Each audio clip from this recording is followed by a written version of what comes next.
పిల్లలకి ఇచ్చే బాలామృతంతో స్వీట్ తయారు చేద్దామండి. దానికి కావాల్సినవి బాలామృతం పొడి, వాటర్ వేసి దోశ పిండిలా కలుపుకోవాలండి. ఇలా వదులుగా కలుపుకోవాలండి. దోశ పిండిలాగా కలిపి పక్కన ఉంచుకుందామండి. ఒక ప్యాన్ పెట్టి అందులో వాటర్ వేసుకుందామండి. ఇవి బాగా మరగాలండి. ఇందులో బెల్లం వేసుకోవాలండి. ఇది మొత్తం కరగాలండి. ఇందులోనే ఎండు కొబ్బరి వేసుకోవాలండి. మనం ఫస్ట్ కలిపి పెట్టుకున్న మిశ్రమం అండి. ఇప్పుడు ఇది ఇందులో వేసుకొని కలుపుకోవాలండి.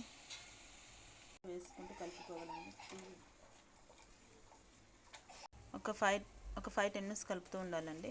లేకపోతే ఉండలు కట్టేస్తుంది. కలుపుతూనే ఉండాలి. ఇలాగా 5-10 మినిట్స్కి ఇలా అవుతుందండి. ఇంతేనండి. స్టవ్ కట్టేద్దాం.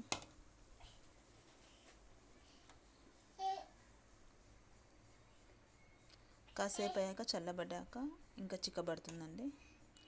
ఇంతేనండి Balamrutham sweet. Thank you. Sweet ready అయిపోయిందండి. చిన్నపిల్లలకి, పెద్దవాళ్ళకి అందరూ తినొచ్చండి. చాలా బాగుంటుంది. టేస్ట్ చేసి చెప్పండి ఎలా ఉందో. Thank you so much. Bye.